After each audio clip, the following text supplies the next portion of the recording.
Good day, everyone. This is a walkthrough of the class discussion of Class 5 held last November 8, 2025 on the topics Presidential Removal Power, Independent Agencies, and the Jurisprudential Arc from Myers to Humphreys Executor leading towards Salem Law. Professor Fitzpatrick began by asking a foundational question. Where do we find the removal power in Article 2 of the U.S. Constitution? Although the Constitution does not expressly mention removal, the class discussed why the power is understood to be implied. Attorney Todoro explained that removal is implied in the appointment power, just as the right to associate implies the right to dissociate. He also emphasized that appointees must align with the President's program of government. Attorney Noel Neal Malimban followed by stressing accountability. He explained that if the President cannot remove a subordinate, executive power becomes distorted. Attorney Christopher Lee Dance reinforced the doctrine that executive officials serve based on trust and confidence. If that trust is lost, removal becomes essential. Attorney P.J. Corteros added a democratic dimension. He reminded the class that the President is accountable to the public, so the President must also in turn be able to hold subordinates accountable. Professor Fitzpatrick then asked, why do we care about independent agencies?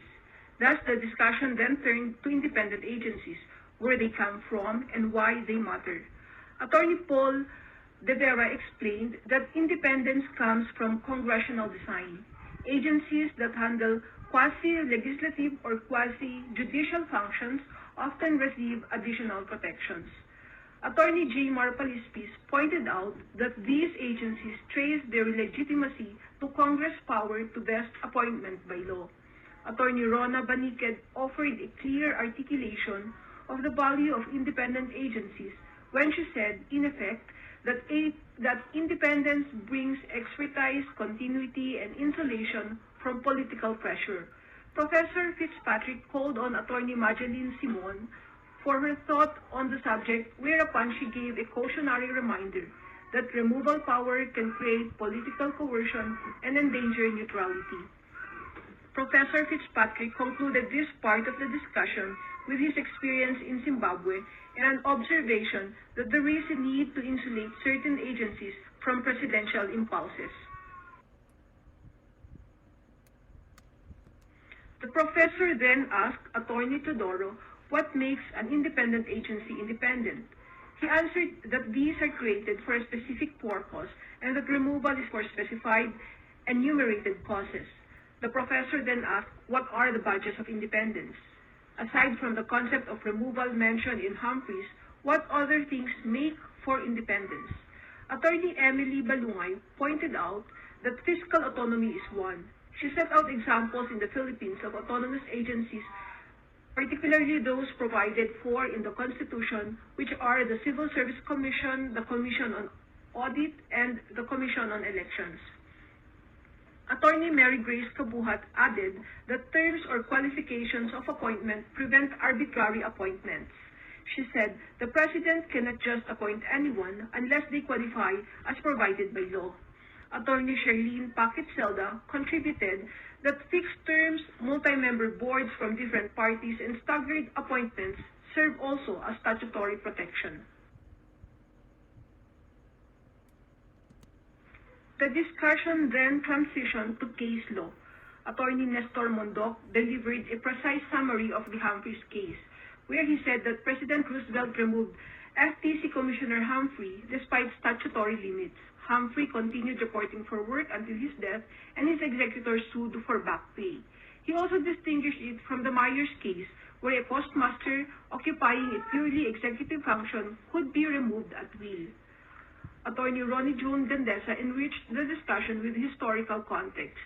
He explained Roosevelt's reliance on Myers and how Humphrey's executor became a flashpoint that contributed to Roosevelt's attempt to pack the Supreme Court. This provided a political lens through which to view the court's decision. Across the discussion, three major principles emerged. First, the power to remove is the power to control. Without removal authority, the President cannot ensure faithful execution of the laws. The second principle is that independent agencies serve as a counterweight to political impulses, preserving long-term national stability. And last, Congress and the courts play a critical role in calibrating the balance between executive power and bureaucratic independence. From insights, these insights pave the way for the next topic, which was on SAILA law. Thank you. Tariffs. Our class materials from Wolf Blog to Joanne Sagar's remarks to VOS election case help us understand the legal landscape leading to oral arguments. The big question we examined is whether IEEPA actually gives the president the power to impose sweeping long-term tariffs, and if not, whether the actions violate core constitutional principles. So we started with the context. Prof. Fitzpatrick reminded us that Trump openly embraced tariffs as his most beautiful word, which helps explain the scale of his 2025 actions. So Emily then walked us through how the Liberation Day tariffs placed a 10% duty on almost all imports, uh, heavily impacting small and mid-sized businesses. So this gives us the foundation that a president who favored tariffs, a broad assertion of emergency powers, and business arguing that these moves exceeded both IAPA and the Constitution. Now, the president justified his actions with two emergencies, one tied to fentanyl trafficking across Mexico, Canada, and China, and another related to global trade imbalances and unfair foreign barriers. Paul and Noel explained these claims clearly. So Augustine reminded us that IAAPA applies only when there is an unusual extraordinary threat coming from abroad. This became important later when we analyzed whether these long-standing problems truly qualify as emergency under the statute. When we looked at the Supreme Court arguments, something became very clear. The justices showed almost no interest in second-guessing the emergency itself. Like Justice Barrett questioned why allies like Spain were included, and Justice Jackson asked how lawful imports relate to fentanyl.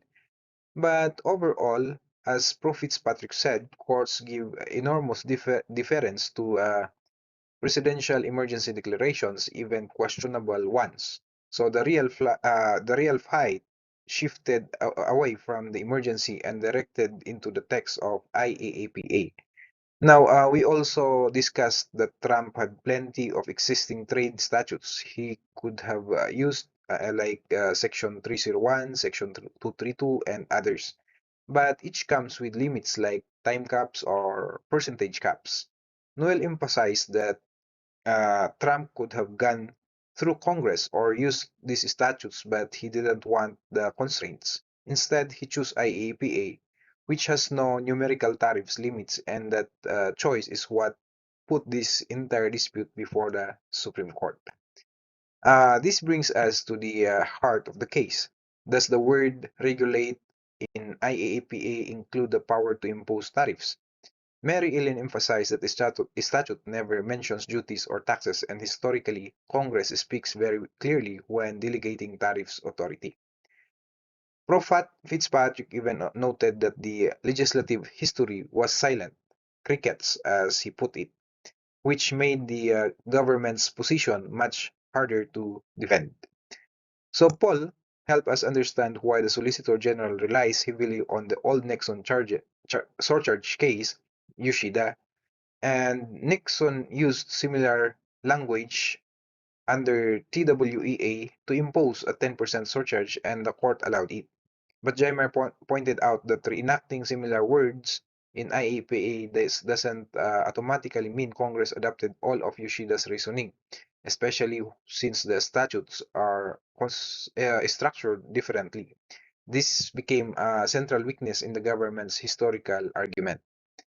Emily explained that major question doctrine plays a major role here, and if a presidential action involve sweeping economic consequences, and these tariffs clearly do, then Congress must authorize it explicitly. Noel added that nothing in IAPA clearly authorizes tariffs.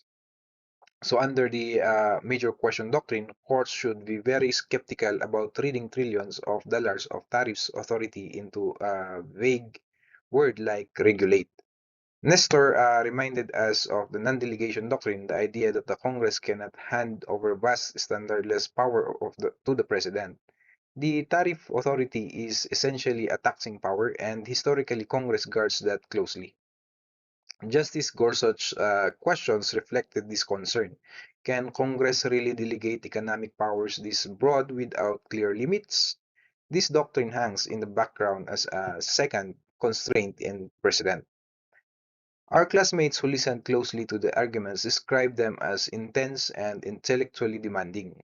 Roger noted how the Solicitor General was rapid and confident, while Noel highlighted how he framed tariffs as IAPA's most nimble tool, which the class found ironic. The justices pressed both sides on text history and constitutional guardrails.